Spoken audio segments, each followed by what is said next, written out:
I had no idea what those would be used for, so now I know.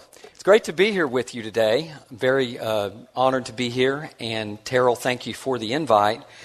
Just want to make a promise to you starting out that I guarantee you that I will, and I'm borrowing this from Terrell. I love it and I appreciate it. He gave me this earlier. I guarantee you I will deliver more of nothing to you this afternoon than you got this morning. How's that for a promise? A brand promise. How about that? I want to start by talking about that story that was mentioned there. Years ago, I was on staff at the corporate headquarters of Neiman Marcus in downtown Dallas, and that store is their pilot store in downtown, but they also have another store just north of town at North Park Mall.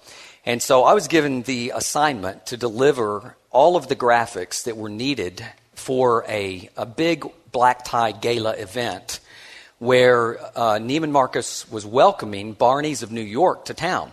So I think basically they saw Barney's as a competitor, and it was a genius move in my mind for them to throw a big party and welcome Barney's, because Barney's was being placed right across, literally across the hall from them. So I was given the distinct honor of hand delivering all the graphics for this event, because as corporate America goes, everything was harem-scarum and helter-skelter, and nobody ordered what they needed until the day of the event. So we bang out everything. It's total stress all day, and then my boss says to me, "Hey, you live out there, so deliver these on your way home." I said, "Sure, no problem. I'll take care of it." I'd done that literally dozens of times. I was familiar with the routine, and it was just the way we did it. Well, unfortunately, I got a call from a college buddy, in fact, my college roommate, and he said, "Hey, dude, we're in town. Let's go to dinner." I said, "All right, let's go to dinner." I totally forgot that I had to deliver these graphics. I totally forgot. I went absolutely blank. I went to dinner. I drove probably 40 to 45 minutes away from North Park at Neiman Marcus, and we had a wonderful dinner. We enjoyed ourselves, and then during dessert, I went, ping! I had that moment. I said, "Oh, dear God." I mean, my blood just, I just sank in my chair, and I said, "Oh, dear God, I'm going to lose my job," because I knew how big a deal this was. They said, What? Nobody even knew about it, because only I knew about it. I said, "Well," I told them the story. I was supposed to deliver these graphics. I said, "I've got to go right now." I mean, literally right now. So we got up, we paid, and we rushed all the way to North Park. It was 40 minutes away. So I was in trouble because, quite honestly, the event was over, and everybody was packing up and going home. And I had I had the graphics in my possession, and it was everything, literally all the messaging for the night. And I had been telling my buddy and our group as we were driving, and I was young, and I didn't want to make a mistake, and I'd been saying on our drive over there, "Oh my goodness, I'm in so much trouble. You have no idea. I'm probably going to lose my job." I was just panicky over the whole thing. And they're going, "No, it couldn't be that big a deal. It's no big deal. No, don't worry about it." They're trying to console me. I said, "Trust me, I'm going to lose my job." And my roommate said, "Dude, you're just, like always, you're just freaking out about it. You're making a big deal out of nothing." And, I said, "Okay, all right." So I tried to be quiet, and I'm panicky, and I'm worried. And we pull up, and he goes, "Dear God, you're in so much trouble." You are in so much trouble, because there were limousines lined up. There were 3 helicopters. They'd cleared the whole parking lot, and they were flying in they were flying out, all these people, and I had totally missed the window. So by the time I got into their visual, I was part of the visual planning and presentation team, and so we occupied the basement space. By the time I got to the basement, I walked in with the graphics, and I made the mistake of saying, "Is there anything I can do to help you?" And after they cussed me out, they said, "You've done plenty, thank you." And so, anyway, I'm just saying all that to say, I can totally relate to what you're going through. Hopefully you've never had a horror story, an experience that is that horrific. But I know you have plenty. And so I started thinking, I think I just need to write down a few of the takeaways, or the indicators that you have to know that you're in the creative arts industry. Or better, another way to say it is how you know when you've pulled an all-nighter. Let's say, how do you know when you've pulled an all-nighter? So here are a few that have happened to me or that I've thought of. When you get an email from a client that says, "Awesome work, you guys rock, this is going to be huge. Thanks for paying the price, thanks for staying up all night or for several days and making this happen." How do you know when you've pulled an all-nighter or when you're in this industry? You know when your voicemail and your email boxes are completely full and you simply can't get to them and try to do anything with them because you're on the project, whatever the project is. Or how about this one? When colleagues tell you to stop repeating yourself, because you've been up so long and you're incoherent. What about this one? This one actually happened to me. My 5-year-old crawled up in my lap, got close, loved on me, hugged on me, and then said, "Ooh, Dad, you stink. You really need to," and, "Oh, Dad, you stink. And are those the same clothes you were wearing yesterday?" So that's how you know. Or this one, when your loving wife, by the way, my lovely wife Deborah is here today, and I welcome her. Glad she's here with me. When she says, "Hey, babe, don't you really need to take a shower and maybe eat a bite?" So that one's happened to me often. Or here's another one. You look down and there's a distinct color and odor and texture in your coffee cup. Has that ever happened to you? Or what about this one? This is actually a good one. When a client calls and they want you to design, develop, and launch a full custom website from scratch, including a corporate identity, in 72 hours over a weekend, including corporate identity, as well as content shaping and messaging shaping. And you say, like an idiot, "Sure, that'll be no problem." What in the heck were we thinking? But we delivered. And then, as life happens, within 8 hours after we launched, they totally shut the site down and had an internal change, and the whole project went away. So nothing like 5 people burning 3 days, actually literally 72 hours, 3 days of their lives to launch something that really doesn't matter. And then last but not least, and I hope you cannot relate to this one, but perhaps some of you can. When a colleague shows up to work, finds you under your desk, sleeping, brings you coffee, wakes you up and says, "Dude, you look horrible. You need to get home and get a shower." So we can all relate to your story may not be exactly that story, but I know that each of you can relate to just the helter-skelter nature of this industry and what all we deal with, and the fact that, let's be honest, most people that we relate to and that we work for and that we help, they don't get it. Am I right? They just don't get it, and it's frustrating. And so at least at some level, I get what you're struggling with. I've done the all-nighters. I know what it's like to be in the trenches, to try to get things done and try to build something that matters. And I know what it's like to try to overcome all the obstacles that come with that. So we all have life and ministry past experiences that we would change if we could. So I want to show you a couple of slides, if I could, just the first 3, and then talk about one of my passions and something that I really love. I love to mountain bike, and while I can't do what I used to do, which this is some of the gnarly stuff that I do and that I love, and it's unbelievable when you're out in the woods and you're flying off of a ledge like that, or you're up on this very high platform and you're really, it's just a high-risk situation. One time I went to Moab, and there was literally a sign, and if we can stop right there, that'll be great. There was literally a sign that said, "Warning, 4 people have died here, don't be the 5th. Dismount your bike, mandatory dismount. Stop, get off your bike here, or you could die." I love that kind of stuff. And so it's just amazing how fun that is, and the adrenaline rush that it yields.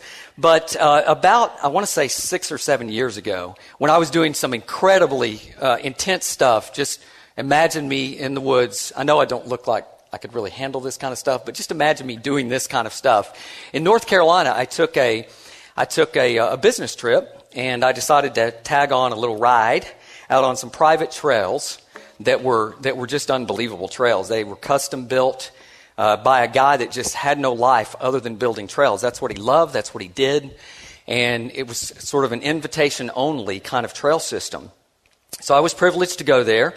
And have you ever had one of those situations where you sense that you are giving in to adult peer pressure, but you don't really want to acknowledge it, and you're not sure, but that's kind of what it feels like, but then it's not really registering that that's what's going on? Well, I had one of those moments, because we had some unbelievable obstacles, and my buddy was saying, and there were just 2 of us on this ride, My buddy was saying, dude, you can do this, man. This is no problem. Look at all the stuff you do. This is no problem. You can do this. Now, it wasn't that. That's not me, and it certainly wasn't that intense.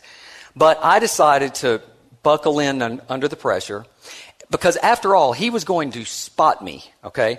Now, I don't know if you know much about mountain biking, but the equipment alone is pretty heavy. And I'm a light guy, and I'm a lightweight guy, and I'm sure that he thought, no problem, I can just spot him and catch him if he starts falling off this platform. But the problem was the thing that we were on was only 1 foot wide. And so, essentially, and by the way, the kind of biking I do, you're clipped in. Those guys are clipped into their pedals. They're literally locked into their pedals. So that way you get the upstroke and the downstroke. So you get twice the power by locking in. But the risk factor is 10 times because you cannot get out easily. So you essentially learn how to clip out quickly, and you learn how to fall on your elbows, and there's several workarounds to help you when you can't get out. Well, in this particular situation, I just couldn't get out, and I missed it's called missing your line. So I had picked how I was going to overcome this obstacle, but I just simply missed it. I just didn't do it right. So I literally fell off of a platform and fell, higher than this, fell literally on my head with nothing to stop me. I didn't have my hand stop me. I wasn't able to clip out, and I literally landed on my head. So I broke my back, my sternum, 2 ribs, my wrist. I was just totally banged up. It was truly unbelievable. And the funny thing is, it was all within this context of peer pressure. I mean, I was scared out of my mind. Honestly, I was scared with what he was challenging me to do. But I thought, well, I can do this. I mean, I have done some pretty intense riding, so surely I can handle this. And he got up and rode it and said, hey, here's the line you need to take. No big deal. I said, okay, let's go for it. Well, then I just had this major crash. Well, the funniest thing is, now this guy is a radiologist, so he's a trained medical professional. And the funniest thing is, he totally panicked. Here I am, broken in half. I fall directly on my head. It totally knocks the wind out of me, and I am gasping for air. I literally cannot breathe. And to boot, I lost all the feeling temporarily. I had temporary paralysis. I couldn't feel anything for less than a minute, but long enough to scare you badly. And so I'm just in panic mode, and he runs over, and what's the first thing he did? Guess, what's the first thing he did while I'm there broken on the ground? It's what's that? I can't hear, I'm sorry. Yeah, no. He starts turning me over. Okay, now I've fallen on my head. I'm trying to tell him I've broken my back. Don't. But now I have feeling back, and I'm having to swat him away to say, don't turn me over. Because I know now, okay, I'm not paralyzed, so I'm coherent. He's not. He's in panic mode and starts turning me over. I finally got him to back off, and by now I'm shaking uncontrollably, and I'm in total shock. So I felt like I was broken in half because, frankly, I pretty much was at that point. Once I got him off of me and we were able to assess the situation, the problem was I landed going downhill, so my head was downhill. So there was an intense amount of pressure on my head and my spine and my back. And so he called the EMT guys. So, probably 15 minutes later, by the time he got back to the house to call them, maybe 20, and then they got out there, I'm just on the trail by myself, just shaking uncontrollably. I'm in so much shock, and it's summer, but I'm just totally cold because I'm hurt badly. So these 4 these really ripped dudes show up, these 4 guys, and they put me on the, whatever it's called, the flat. Yeah, thank you. But it's just a solid board. They put me on that, strap me in. Because I'm so lightweight, they thought it would be fun to kind of throw me up and down as we're walking out of the trail because it's all these hills and this really gnarly terrain. So they were joking about how this was actually nice because they got a lightweight guy and they could kind of play around with me. And I'm saying, guys, and I'm crying like a baby because I'm hurt. And I'm saying, guys, easy. So it's at this moment in my presentation, I'd like you to look at the person next to you and say, I am so glad that I'm not as stupid as he is. Okay? Go ahead. Look at the person next to you. You can say it. Go ahead. But here's the thing. When you are doing that kind of mountain biking, it really is all about the obstacles. It really is all about the obstacles. It's the obstacles that create the experience. It's the obstacles that make the ride interesting. So the better you get, the more advanced you get in this sport, the more you crave the obstacles. It's a very interesting phenomenon. Okay, now I want to be totally honest and tell you that all of that was made up, and this is actually what I do on the next slide. This will give you a real good sense as to the kind of mountain biking that I do. No, I'm just kidding. That's a true story.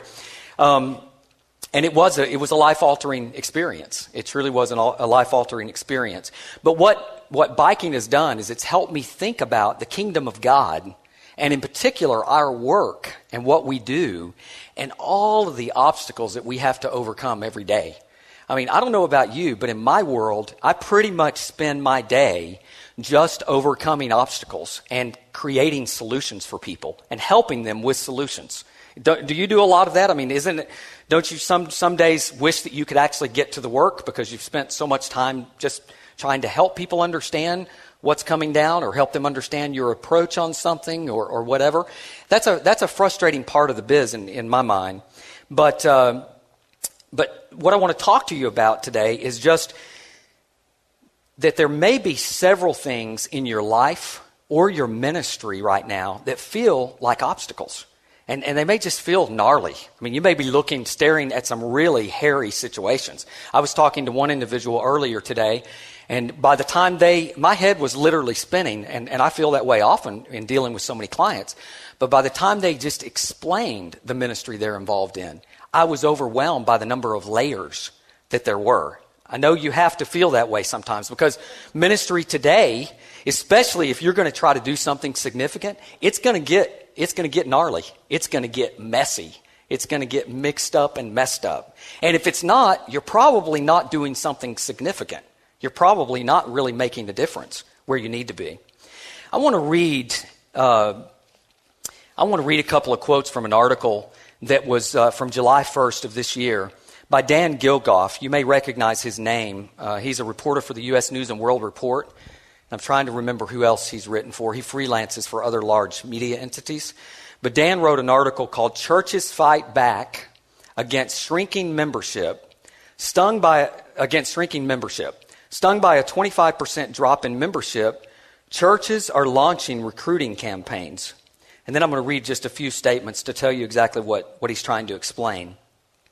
After watching its membership drop nearly 25% in recent decades, the United Methodist Church, which is still the nation's largest mainline Protestant denomination, thinks it knows the answer. So it's pouring $20 million into a new marketing campaign, including the website, television advertisements, even street teams in some cities, to rebrand the church from stale destination to 24/7 experience.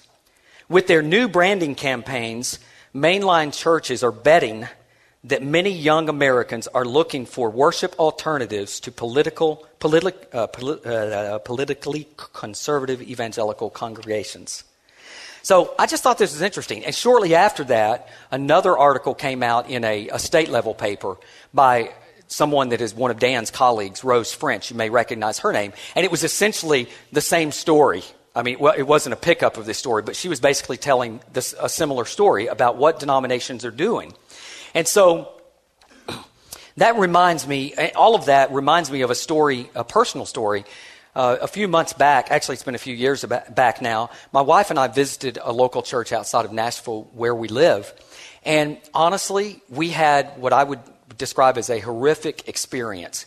Everything from the moment we pulled into the parking lot until the moment we left, for me, was very disturbing. It was disturbing because, and my brain's just wired in a weird way, and you'd have to understand me to know that. But the first thing that really threw me was there was a cemetery next to the church, but it was and a tombstone manufacturing company.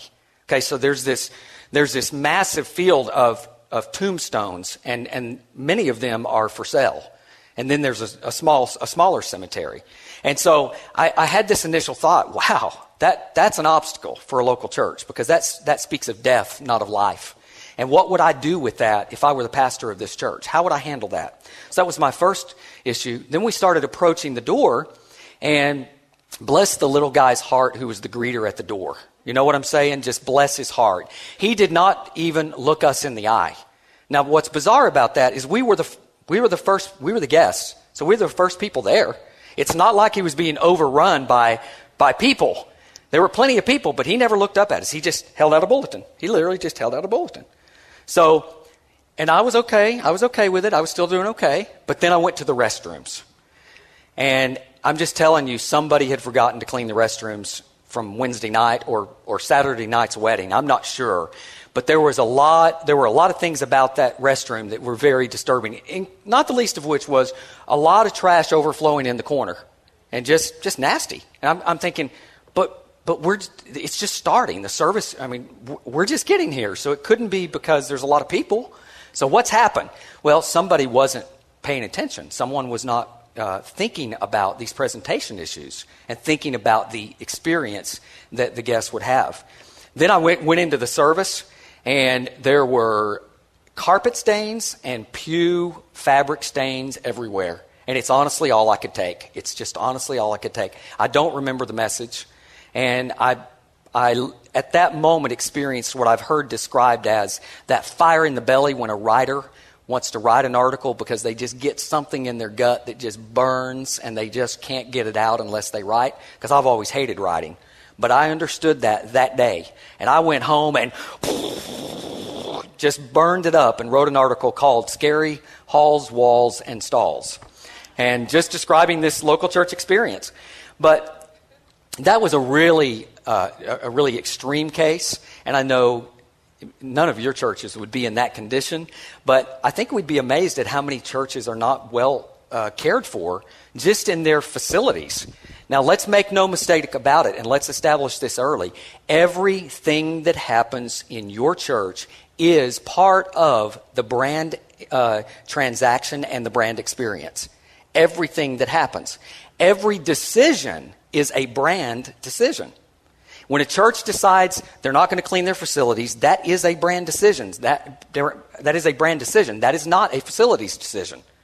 When the church decides that they're not going to coach their greeters, their welcoming crew, whatever they call them, in how to welcome people and give them legitimate resources and legitimate training, that is a brand decision. That's not just a committee decision, because every decision is a brand decision.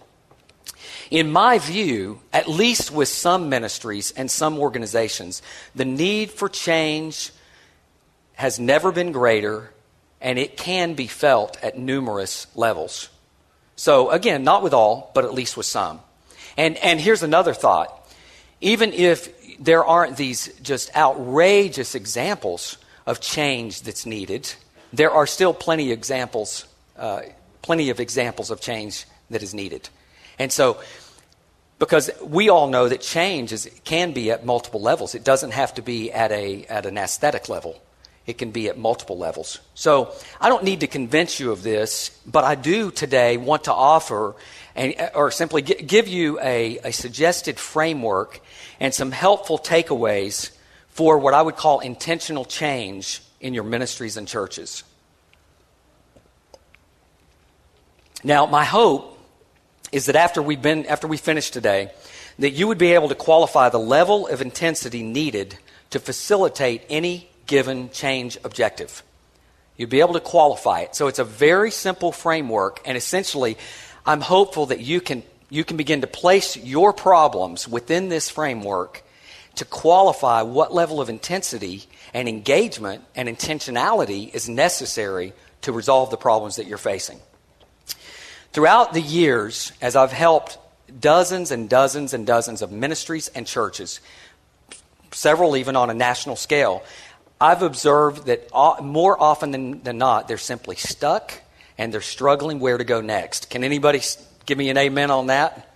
You ever see your ministry just get stuck and you know, and even the key leaders would find themselves in gridlock where they just go, we really don't know where to go from here. Well, I often don't know where to go either, but I do like to use this framework to simply help me qualify, okay, what level of change are we really talking about? So here's the first key thought I'd like to suggest. And this is revolutionary, okay? So hang with me on this. Change doesn't just magically happen. Okay, you're all going, that's no big deal. That's a no-brainer. Yeah, but think about it. Change doesn't just magically happen. Change happens when someone sees the need, has a vision for what could be, and then takes the initiative to drive it. Let me say that again, because that's a key point in my entire presentation today. Change happens when someone sees the need, has a vision for what could be, and then takes the initiative to drive toward it.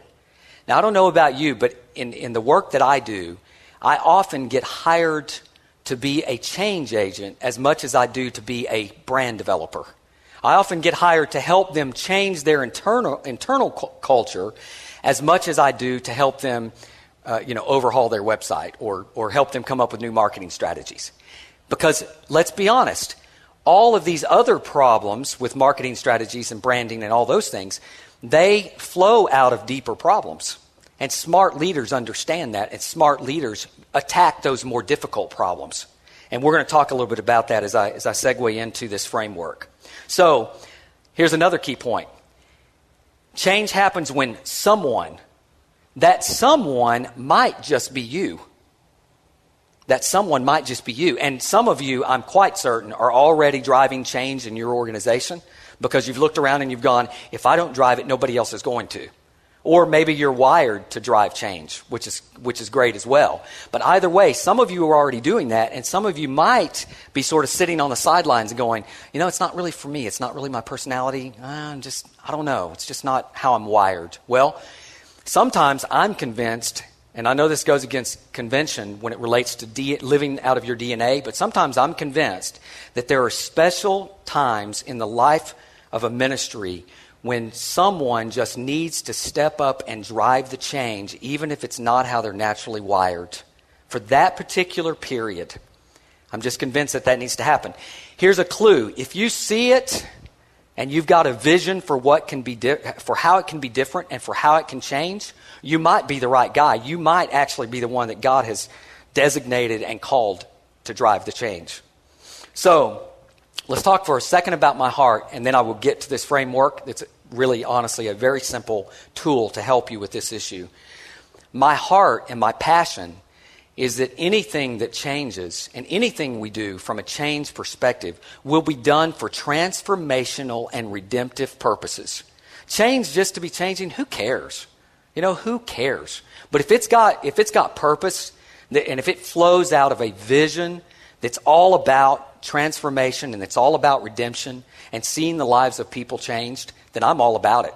And you're looking at a guy, I will stay up 72 hours straight, and I will do whatever it takes to help a ministry that's trying to do something significant to redeem humanity and to help transfer a life-changing message to them.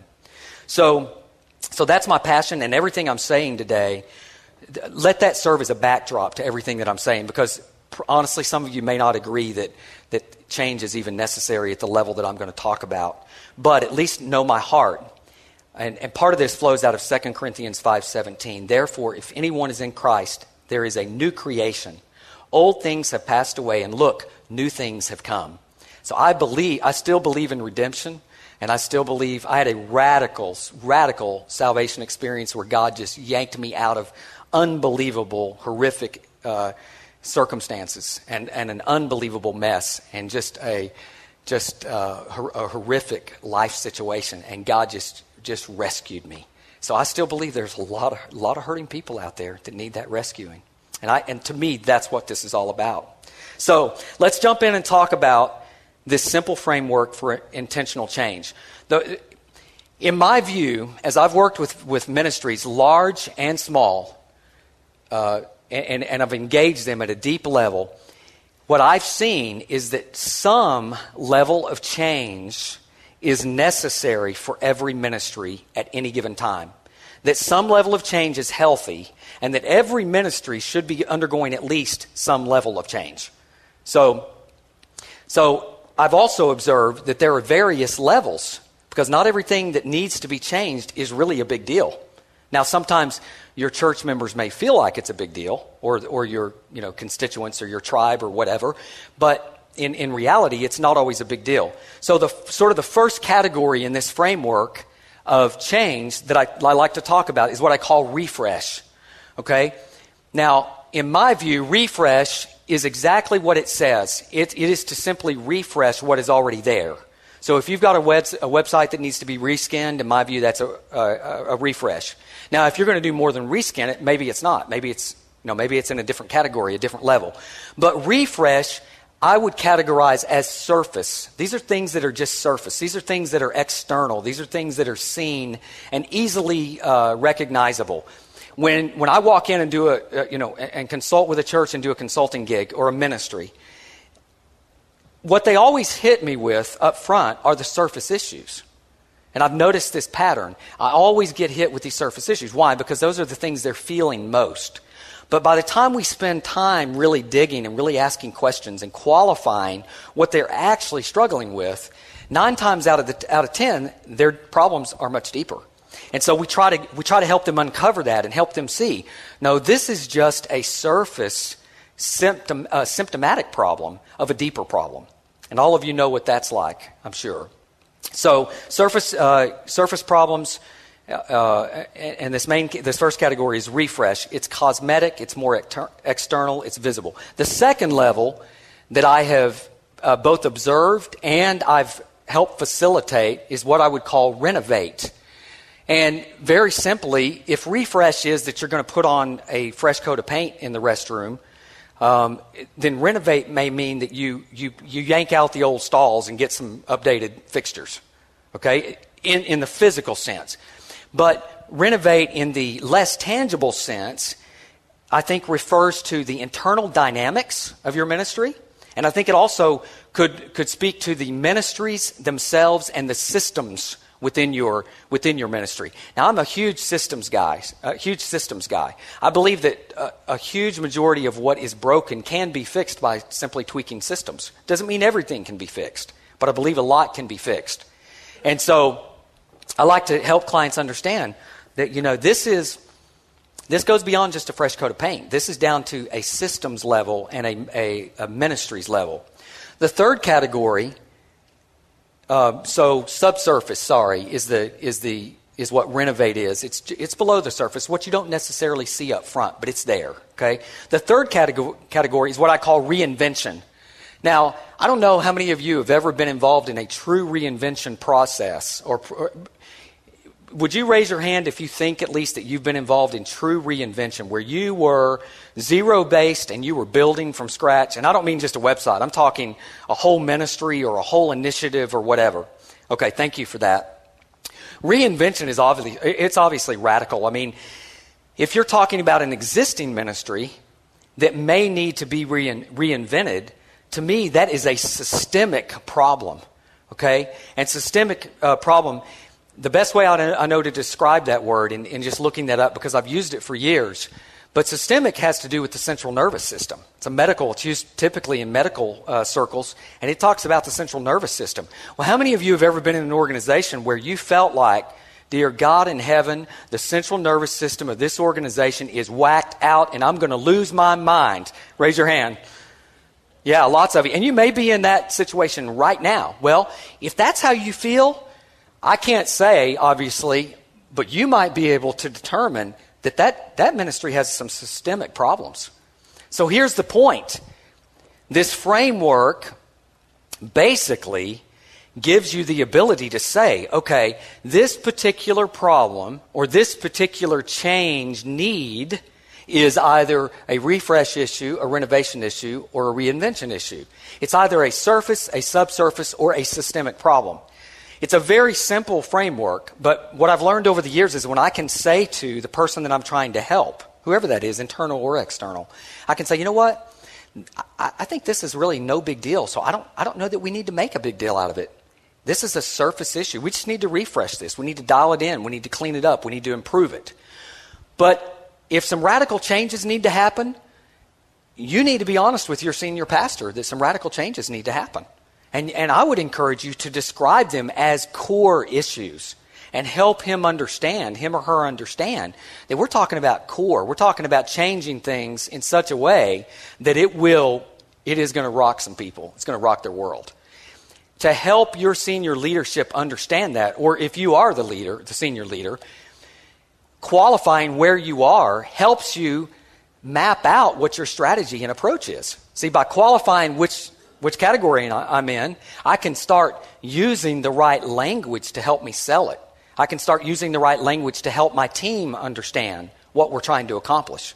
If we've got a massive project where we're truly reinventing, then I want to use language that's going to help them understand that. It's very transferable. So this is as much as anything, this is a sanity framework, and it's also a communication framework to help you when you communicate with the people you're working with. Okay? Now, let me side note here real quickly, because I think this is a question that if you're not already asking it, you will before today is over. In my view, our goal, and I know there's this whole conversation going on, and I love that we're having the conversation, but in my view, it's our responsibility to do ministry in such a way that it resonates with the people we're trying to reach. It is not our responsibility to be relevant. Okay, now I want you to think about that. It's not our responsibility to make a message that is inherently relevant.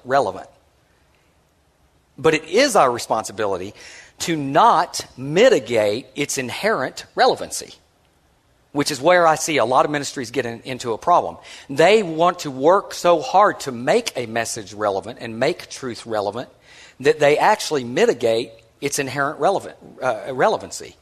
In my mind, our responsibility is to do ministry in such a way that it resonates, and then leave the rest up to God. Honestly, let him do his thing and what he does best. So, that's a side note. But I have 5 takeaways to help you move your ministry forward in any area where you feel it's stuck or needs improvement or needs movement. Now, when I was working on this, I really did struggle to narrow this down to 5 major takeaways, because there's so many things that could be said about this. But before I do, and how am I doing on time? Okay. Before I do, I want to give you 4 tactical errors that I think you need to try to avoid, that I'd suggest you try to avoid. One is when you try to make systemic changes, but you employ surface action tactics. When you try to make systemic changes, but you really employ surface tactics, surface change tactics. Number 2, when you try to make surface changes, but you employ systemic change tactics, meaning you make a big deal out of nothing. The other is when you don't make a big deal out of something that is. And another side note, please be honest with your people, and please challenge your pastor to be honest with his people about what level of change is going on. I think we would all be amazed at how much better change would be received if we simply communicated what we're trying to accomplish. And I see churches make that mistake a lot, and ministries make that mistake, where they just want to go in and make all these changes, but they don't really give any philosophical or theological or just practical reason for the changes that they're making. And I think it's hugely undervalued. That level of communication is hugely undervalued. Tactical error number 3, thinking you need to change everything at one time. You don't. There's plenty to do, and it'll take a lifetime to get there. Tactical error number 4, thinking you don't need to change anything and believing that everything is cool. I think that's another tactical error. Okay, so here are the 5 takeaways. Number 1, cultivate a culture and an environment of change and resonance. Cultivate a culture of an environment of change and resonance. This doesn't happen overnight. You know that, and you know how frustrating it can be. It does take effort, and it does take intentionality. But here's the really important part of that.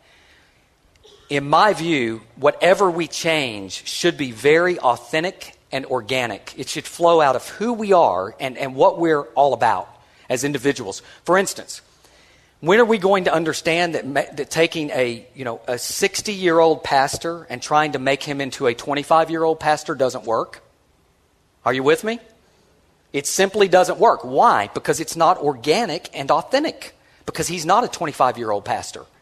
So I encourage folks, and encourage clients that I work with, look, let your change be organic and natural and let it flow out of who you are. And it gets especially complicated when you're dealing with talent. When you're dealing with talent, it's very, very difficult. But someone, and that someone may be you, needs to be able to say, well, Pastor, quite honestly, I don't know that this really fits. And something in me tells me this doesn't really fit. Someone has to deliver that message, guys. I mean, they really do. And I know that's uncomfortable, but if you see the opportunity and you seize the opportunity, that someone may be you. Okay, so bottom line on cultivating this environment is it all has to be DNA birthed and DNA driven. Stay anchored in and encourage your ministry leaders to stay anchored in their core DNA. That's hugely important, hugely important. Okay, second major takeaway. Learn when and how to lean in and lean out. Let me say that again. Learn when and how to lean in and lean out. And this is where you would have to say, okay, timing is truly everything. Seize opportunities when doors, windows, or cracks are open. And I'll give you a really quick story about that. I had a pastor friend who was struggling. I was talking with him on a personal basis frequently, and he was honestly struggling to know if the church if they respected him and if they were willing to follow his vision for what he thought, God wanted to do. It was a pastor-led environment, and he was struggling with that. Well, within a couple of months of that, just as a gift from God, in a spontaneous fashion, this entire church rose. My wife and I were there. The church rose to their feet in spontaneous, in a standing ovation, in applause for he and his family in support of his leadership and of what he was trying to do. I leaned over to Deborah and I said, this is his seminal moment in his time here as pastor. And he will either do something with that. He will either seize that moment and this gift that they gave him to say, we're ready to do whatever you tell us God wants us to do. Or he won't. And sadly, he didn't. He didn't even see it. He never saw what had happened. He never saw the dynamics that were at play. 2 years later, he left and was never able to grow the ministry and really never went anywhere. Why? Because he had not learned when to lean in and when to lean out of change. He did not see that as a window of opportunity to make changes. So go big when the opportunities present themselves. Value incremental change, and it will lead to greater opportunity. And then learn to discern, recognize, and read dynamics. And that's a wisdom issue. That is truly a discernment issue. And I can't tell you how to do that, but I do think it's important to learn how to do that. Because as you discern and as you learn people and as you learn these dynamics, you're able to see when and how you should lean in and lean out. And that way you'll know, okay, obviously it's not a good time for change right now. And you back off and you low-key it. But when the doors are open and people are hungry for it, and they're hungry for that leadership, someone has to step in and give it. Okay? Now, an obvious one flowing out of the framework is distinguish between surface, subsurface, and systemic change. Another side note, I encourage churches and ministries to not be afraid to work on DNA issues. In other words, go for the hardcore, deep stuff. Because more meaningful ministries, deeper ministries, in my view, flow out of leaders who are willing to work at a deeper level. Now, it's the hard work, it's the thankless work, it's the stuff that's not any fun, and it's the stuff you can get in a lot of trouble for. But at the end of the day, it is the stuff that yields the greatest payoff when you just think of it in terms of pure fruit. It is the stuff that matters. Okay? And then my number 4 takeaway is when obstacles jump in the way, change your approach. Now go back to my mountain biking illustration if you would. As we mountain bike and as we get better, we crave obstacles. So at some point in your journey as a mountain biker, you actually get to where you're looking for that more difficult line to see if you can overcome it. Now, I'm not suggesting we do that in our ministries and we do that for life. But the point is, it's all in our perspective of how we see obstacles. Because when I get an obstacle that's coming at me in the trail, I can either see that as something that's in the way that's going to stop me dead in my tracks, or something that I have to negotiate around, over, whatever, that I have to somehow get through. And it's just an amazing thing when you shift your perspective on that. So my encouragement is, when you see these unbelievable things that are coming out at you, rather than taking 2 steps forward and 3 steps backward, which is how we often feel in ministry, am I right? Where you just feel like, man, I'm just not getting any traction, and we did all this work, and we launched a major web presence, national web presence, in 72 hours, and now it's getting shut down. Well, I don't understand from God's sovereign perspective why all that happened, but I'm just going to view that as an obstacle that I need to work around. It's amazing how that affects your perspective and gives you, it just gives you the sanity and the motivation to continue to move forward. So the way we would say that in biking terms is, A, pick a different line. Just pick a different line. Or B, get off your bike and walk. Maybe you don't need to ride. 3, push through the obstacles. Literally push through them. Sometimes sometimes there's no alternative, but it's just to push through them. And then 4, take an alternate route, an entirely different trail. Not just a different line on that trail, but an entirely different trail. My last major takeaway for you is that it's all about leadership. It's all about leadership. And you may be saying in your minds to me right now, well, I'm not really a leader there. And here's the point I would like to make to you. We're all leaders. It's just a question of who we're leading and how much we're influencing others. And who we're leading and how intentional we are about that leadership. If you are stuck in a situation where you feel like that and I talked to someone today, in fact, over lunch about this, where they feel like that their lead pastor is simply not listening. That was my basic takeaway. If you're in a situation where you feel like that's happening, then here would be my workaround. Okay, don't try to influence the lead pastor. Who has the lead pastor's ear? Who is leaning into him or her? Who is that person or those people who are influencing that key leader? Well, that's who I'm going after. And I'm going to try to establish a relationship with them. And then ultimately, I'm going to try to influence them. I've done some of my most strategic and successful and large work, and had but 2 conversations with the lead guy. And they were very high level and not at all tactical. Why? Because I was influencing and I was shaping with his key man or his executive team or whomever I could influence that I knew was influencing him. So that's a huge takeaway. If you walk away and just shift who you begin to influence. So as you walk through this journey of wrapping your brain around what changes are necessary in our ministry, are they surface, are they subsurface, or are they systemic? And you're trying to wrap your brain around all of that. I would like to suggest that if you can only get incremental change, get incremental change. If you can do systemic change and you can really rock the house, do it. But be grateful for what the changes you are able to make. And so I want to give you a few very simple action steps to close with. Which I know it's kind of anticlimactic, but I just feel like if you have some specific action steps, then you will be able to take this framework. And I've used this for years. Now, I've just refined the language, and I continue to refine it every year. Every time I have this conversation, I'm asking myself, is there something I can say differently and really do to improve it?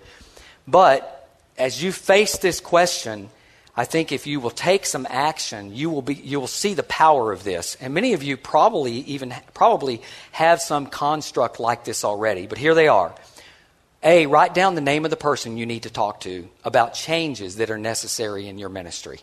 Just write down the name of the person, whoever it is. B, write out 3 significant areas of change that you want to talk to them about. If it is 3, maybe it's just 1. Maybe you've got 1 biggie and that's all you need to talk about. That's cool, but write out some specific areas of change. Number 3, go make the call between now and dinner. Between now and where you go to dinner. Just a simple, hey, just wanted to touch base. Learning a lot at the conference. I'm so glad I came. And I've really had it on my heart that we need to get together and talk about Fill in the blank, whatever it is. Now, that should not be we need to talk about a new website. That should not be we need to talk about a new newsletter or anything like that. That should be something like, we need to talk about, are we really, really connecting with our community? I just have a real burden that, we're sending out a bunch of stuff and we're saying a lot of things, but do we really have a relationship with our community? I'm just not sure, so-and-so, and I'd like to talk about it. It needs to be something substantive. In other words, don't waste your call on something insignificant, is the point. Okay? And then the last action step, I think I said, I don't know how many I said, but hopefully you're tracking with it. The last action step is during that same call, ask for the appointment and ask permission for scheduling that appointment where you need to have that conversation. Now visualize with me whatever thing you have on your mind that's frustrating you about your ministry that needs to change, that not only you know, but everybody knows. Visualize what that ministry will look like when that has changed because of your influence in helping them see and helping them understand that it needs to change. Change that propels us toward transformation and redemption is good change. Change that helps us resonate with people we are trying to reach is good change. Thank you for your time today. I do appreciate it.